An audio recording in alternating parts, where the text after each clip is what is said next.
He studied his MBBS from Usmania Medical College and MS from PGH Chandigarh.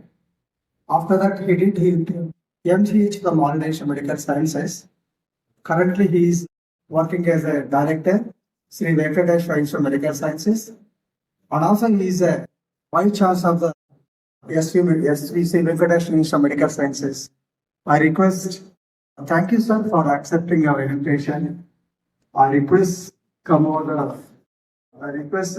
and deliver a valuable speech. Yes, Namo Venkateswaraya. And first, I want to thank the organizers for inviting me to be amongst the August Ophthalmology gathering from all over the country.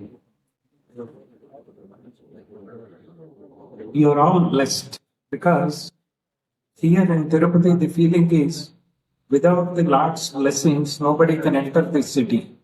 So having come, 1,000 of you are all very blessed along with your families. And 1,000 is a very good number for this. And I congratulate the organizers as well as the Ophthalmic Society for organizing such a beautiful conference. Well, I am a cardiothoracic surgeon. What can I speak about ophthalmology? Then I thought, being a vice chancellor of Sri Venkateshwara Institute of Medical Sciences University, I thought I will submit to you some thoughts on what we call as Vedic Ophthalmology.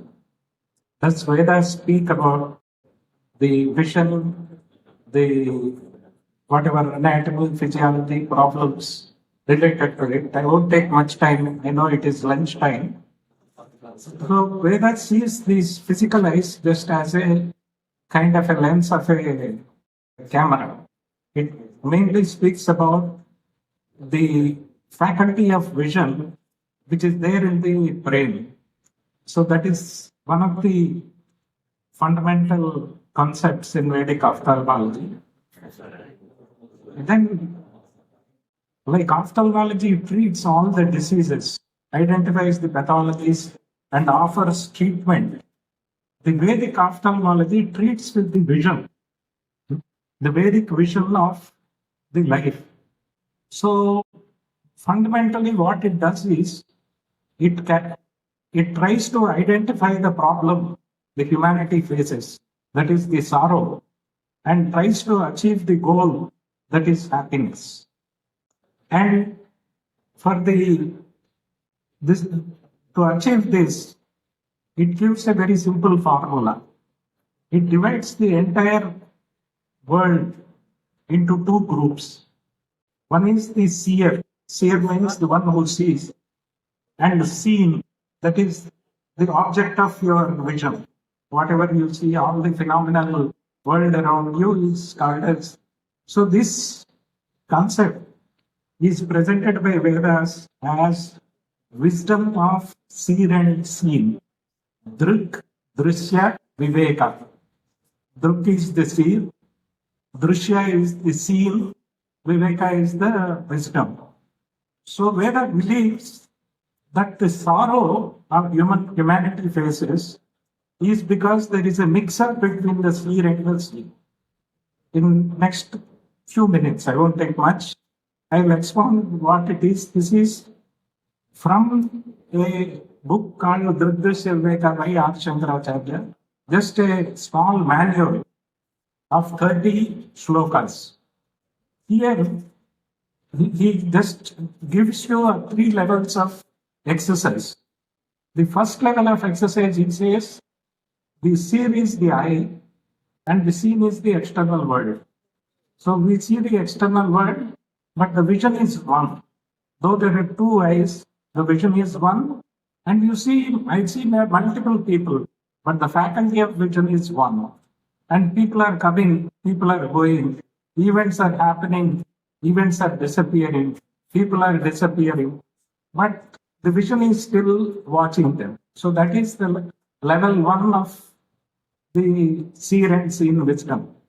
Then they say you go a bit inside. You go inside. Sometimes we get up in the morning, we don't see, vision is a bit blurred. When light is not good, you can't see. So there are so many shades of vision, both physiological and pathological differences. How are we identifying them? He says that is the second level of seer and seen. Here, the one who is seeing how the vision is the mind, and the seeing is the eyes. So, here again, there are changes in the eyes, but the mind is the one which is constantly seeing them. Then he says, let us go a bit deeper into it. Then he says, sometimes you are happy, sometimes you are sorrow, sometimes you are good, sometimes you are not so good. But who is telling this?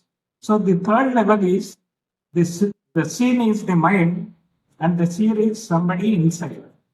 Now it stops here. Now that seer who is watching all these phenomena is constant. And the wisdom says it is you. Now why is this discrimination between seer and seen is important? Because it says that all these things which you perceive, the world with all its problems, with all its good and bad, is changing, whereas the seer doesn't change. So whenever we have a problem, if we focus on that problem, whether it belongs to the seer or the seen, you realize 99% the problems are within the gamut of the seen. They come, they go, they disappear. But the one the identity is the seer who is undisturbed, not chasing. So the Veda asks you to focus on that sakshi, that witness, which watches everything. If you sit there as that witness, you are undisturbed by whatever happens to life. So that is a very good exercise. I'm sure senior surgeons must have experienced this part of it. But I give this as a tool to the younger surgeons. Every day, some minutes, couple of minutes, do this exercise. List out your problems, list out your challenges, see whether they belong to the seen or to the seer. Because the seer is constant, is not changing. So this phenomenal world, they come and go, so you're not worried. That is not what you. So you dissociate from this. You'll be very surprised when this kind of an exercise is taught to end-stage patients with heart disease, with kidney disease, with liver disease, with cancer. They get a kind of a detachment from the body and what is happening. So even when we analyze the suffering from disease, if the main suffering from disease is 10%, 90% is our reaction to the disease.